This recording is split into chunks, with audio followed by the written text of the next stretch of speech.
Alas 12 ng tanghali, ikapito ng Enero, 2026. Sa bridge ng tanker ng Marinara, kampante at nakakapag-relax na sa wakas ang kapitan. Kumbinsido siya na ilang daang talampakan lang sa ilalim ng kanyang barko, isang $400 milyong na improved Kilo-class submarine ang nakabantay.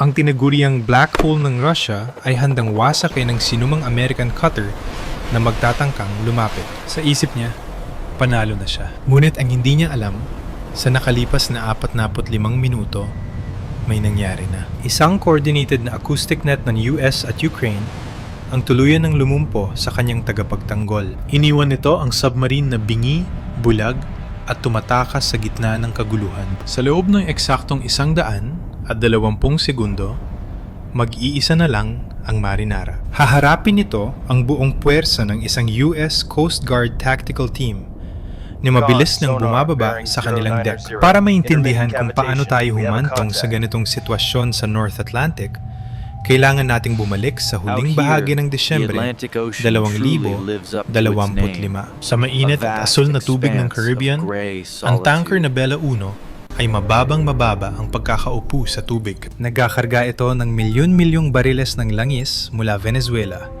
na isang direktang paglabag sa mabibigat na international sanctions.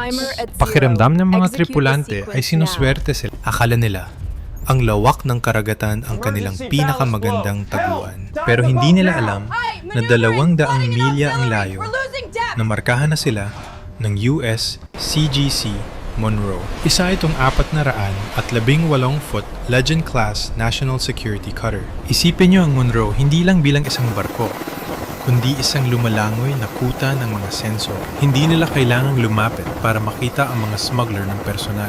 Kailangan lang nilang hipitan ang kanilang digital na pagbabantay. Kalaunan, nabahala ang mga tripulante ng Bella 1 at nagpasyang tumakas. Pinaandar nila ang kanilang makina sa bilis na 15 knots. Sa karagatan, para itong isang pag-ong na sinusubukang unahan ang isang lawin. Ilang linggo silang nagzigzag sa Atlantic.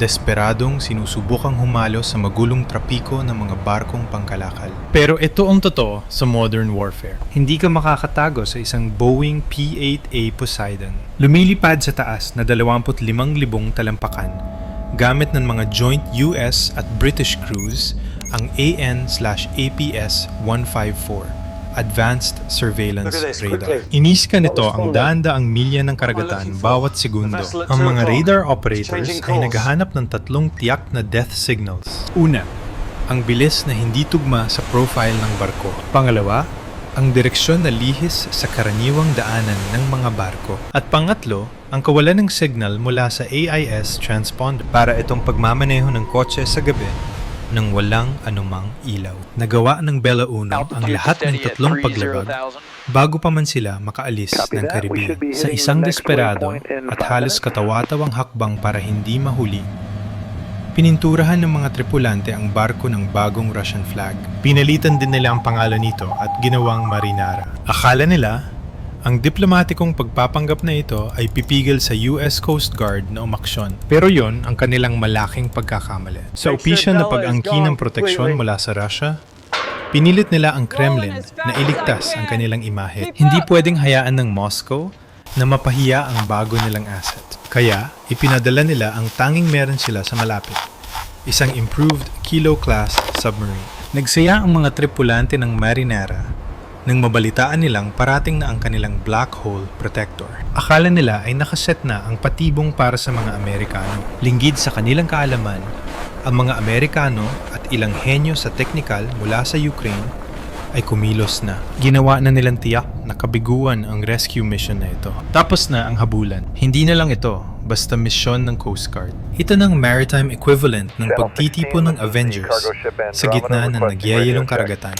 Nangunguna sa grupo ang US CGC Monroe. Pero hindi siya nag-iisa. Umiikot sa itaas ang perpektong orkestra ng mga Boeing P-8A Poseidons. Ang ilan ay may bandila ng Amerika at ang iba naman ay may Royal Air Force roundel.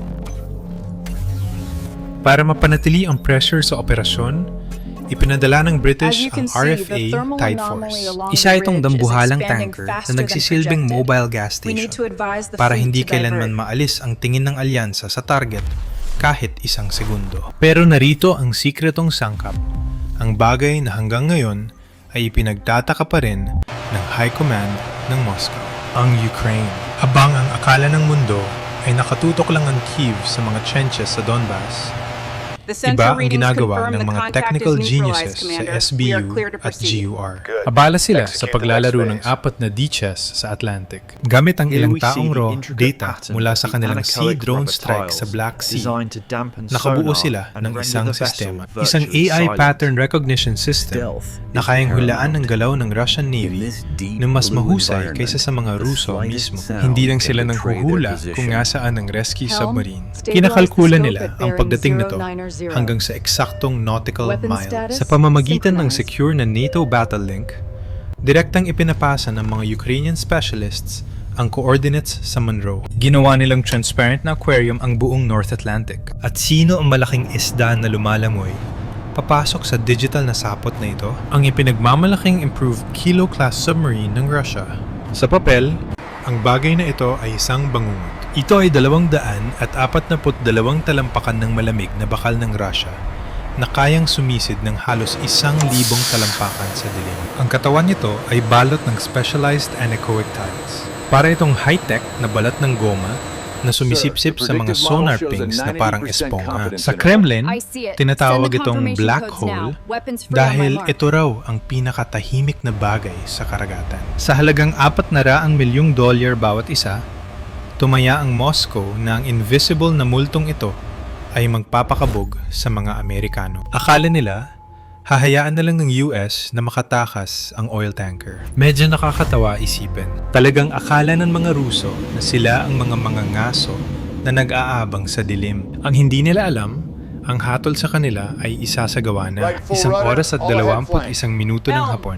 Sa loob ng Russian Kilo-class submarine, nagpa siya ang commander na itigil na ang taguan. Gusto niyang magpakita ng lakas. Nag-utos siya ng sprint and drift maneuver at pinaandar ang electric motors sa tuloy-tuloy na 17 knots. Lumikha ito ng malaking cavitation wake. Isa itong sadyang ingay sa tubig na parang nagpaputok ng baril para ipaalam ang kanyang presensya. Ang layunin niya ay guluhin ang sonar ng USCGC Monroe at pilitin ang mga Amerikano na umatras mula sa tanker. Isa itong matapang at professional na hakbang. Sa sandaling yun, naramdaman ng Russian crew na sila uli ang hari ng karagatan. Nagpakawala pa sila ng mga acoustic ghosts, mga maliliit na decoy na gumagaya sa tunog ng isang full-size submarine. Gusto nilang lituhin ang mga screen ng alyansa gamit ang 5 magkakaibang target. Pero dito binago ng Ukraine ang takbo ng laro sa karagatan. Sa isang high-tech command center sa Kyiv, nakabantay ang mga GUR specialists sa raw acoustic data via satellite. Ang kanilang AI na sinanay sa libu-libong oras ng Russian naval patterns ay hindi nagkamali. Habang nakikita ng mga American operators ang 5 posibleng banta, iba ang nakita ng Ukrainian algorithm. Tinukoy nito na ang 4 sa mga ito ay digital artifacts lang. Sinala nila ang ingay at tinuro ang eksaktong lokasyon ng tunay na black hole ng may surgical precision. Sa pamamagitan ng Link 16 network, nakatanggap ang US at British P-8A Poseidons ng iisang kumpirmadong coordinates. Binaliwala ang mga multo ng Russia. Ang tunay na target ay namarkahan na ng pula. Sa itaas, sumagot ang alyansa gamit ang napakalakas na technical force. 2 P-8A ang umikot para sa isang coordinated circle of fire.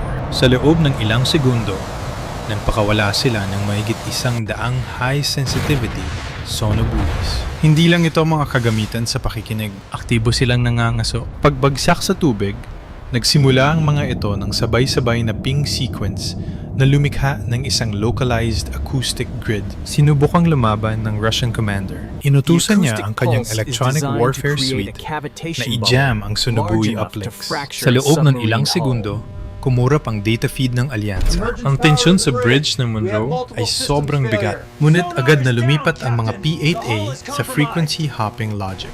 Isang technical counter move na lumagpas sa jamming ng Russia na parang susi sa isang kandado. Pagkatapos, pinakawala ng alyansa ang acoustic sledgehammer. Isang US Poseidon ang bumaba sa low altitude at naghulog ng dalawang Mark 54 chaining torpedoes.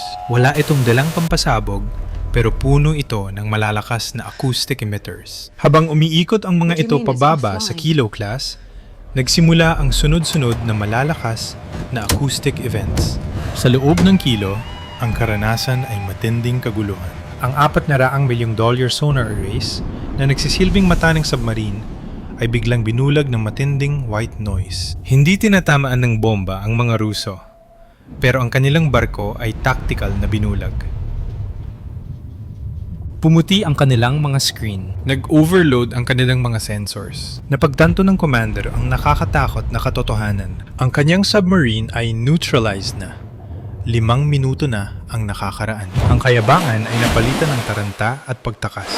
Ibinigay ang utos para sa emergency deep maneuver. Itinutok ng Kilo class ang ilong nito pababa at sumisid patungo sa 1,000 talampakan mark. Desperado, silang naghanap ng thermal layer kung saan hindi sila masusundan ng tunog. Nagpakawala sila ng huling grupo ng bubble screens at acoustic flares. Pero galaw na ito ng kawalan ng pag-asa. Ang black hole ay hindi na isang predator. Isa na itong bulag at binging, hayop na tumatakbo para sa buhay nito, patungo sa malalim na trenches ng Atlantic. Ang ironya dito, hindi kinailangan ng alyansa na magpaputok ng kahit isang live shot para alisin ang Russian submarine sa labanan. Mayong wala na ang tagapagligtas, ang tanker na marinara sa ibabaw ay wala ng kalaban-laban. Isa itong 200,000 toneladang isla ng ilegal na langis na lumulutang ng mag-isa, pero ang katahimikan ay malapit ng basagin. Mula sa isang Royal Air Force base sa UK, dumating ng mga Night Stalkers ng 160 Special Operations Aviation Regiment. Hindi ito mga typical na search and rescue team. Ito ang mga piloto na lumilipad sa gitna ng impyerno bilang trabaho. 2 MH-60 Seahawks at isang nakakatakot na MH-60 Little Bird, ang tinatawag na killer egg, ang lumilipad 20 talampakan lang sa taas ng maalon na dagat. Lumilipad sila ng nap of the earth style, nagtatago sa wisik ng dagat para hindi makita ng Russian radar hanggang sa nasa tapat na sila ng target. Habang tumatabi sila sa dambuhalang likuran ng marinara, nagsimulang tumili ang hangin. Pinuhay ng piloto ng nangungunan ng Seahawk ang long-range acoustic device. Hindi lang ito loudspeaker. Isa itong sonic weapon. Sa lakas na 100 at 62 decibels, mas maingay pa sa jet engine. Isang boses ang umalingaw-ngaw sa deck sa Ingles at Ruso. Stop your vessel. Prepare for boarding. This is the United States Coast Guard. Sa loob ng bridge ng tanker, nakakapit ang Russian captain sa kanyang console. Ang hangin mula sa mga helicopter ay gumagawa ng bagyo, humahampas ng tubig alat sa mga bintana, at nagpapayanig sa buong 800 talampakan na barko. Pero matigas ang ulo niya. May utos siya mula sa Moscow na huwag huminto. Pinanatili niya ang makina sa full throttle, umaasang aabot sa international waters, kung saan akala niya ay hindi nasakop ng batas. Napakahal na pagkakamali niyon. Ang mga Night Stalkers ay hindi nagbibigay ng pangalawang babala. Itinutok ng Little Bird ang ilong nito pababa at nagpakawala. Gumuhit ang mga pulang flare sa langit. Nagliwanag sa abong Atlantic na parang marahas na pagsikat ng araw. Kasabay nito, nagpaputok ang door gunner ng Seahawk ng warning burst gamit ang 50 caliber tracers. Ang mga nagbabagang bala ay tumalbog sa tubig ilang metro lang sa harap ng muso ng marinara. Lumikha ito ng mga sabog ng puting bula na mukhang minefield ng likidong bubong. Malinaw ang mensahe. Ang susunod na putok ay hindi na sa tubig. Tatamain na nito ang inyong engine room. Dumating ang pahintulot mula sa US Coast Guard Cutter Monroe sa isang encrypted channel. Green light, execute. Dito na nagbago ang operasyon mula negosasyon patungo sa kalkuladong puwersa. Nag-hover ang mga Seahawks direkta sa ibabaw ng deck ng marinara. Ang dambuhala nilang rotors ay nagpausok ng nakabubulag na hamog ng diesel at asin. Bumukas ang mga pinto ng cabin. Ang mga Navy SEALs at Coast Guard Tactical Law Enforcement Teams ay hindi lang tumalon. Lumusob sila. Sa bilis ng mga nakaitim na gear at high-tech na kagamitan, na fast rope ang mga operators sa umaandar na deck. Isang masterclass ito sa physics at timing. Ang barko ay umaalog sa 10 talampakang alon. Ang hangin ay humahampas sa 40 knots. Pero ang mga taong ito ay dumudulas sa nylon rope na parang namamasyal lang ng linggo ng hapon. Paglapat ng kanilang bota sa bakal, nagsimula ang mga non-pyrotechnic stun grenades. Maraming 9-bang distraction devices ang inihagis sa bridge at sa mga daanan papunta sa makina. Hindi lang ito malalaking paputok. Ito ay mga localized whiteout events. Ang bridge ng Marinara ay biglang napuno ng 7 milyong kandela ng liwanag at 170 decibels ng pressure. Para sa mga Russian sailors sa loob, parang nagunaw na ang mundo. Sila ay nabulag, nabingi, at tuluyang nawala sa sarili. Bago pa man mawala ang usok, napasok na ng tactical teams ang bridge. Kumilos sila ng may surgical precision na nagmukhang lampa ang isang Swiss watch. Walang umaatake sa mga individual. Ni-neutralize nila ang kapaligiran. Sa loob ng wala pang 120 segundo, nakuha na ang manibela.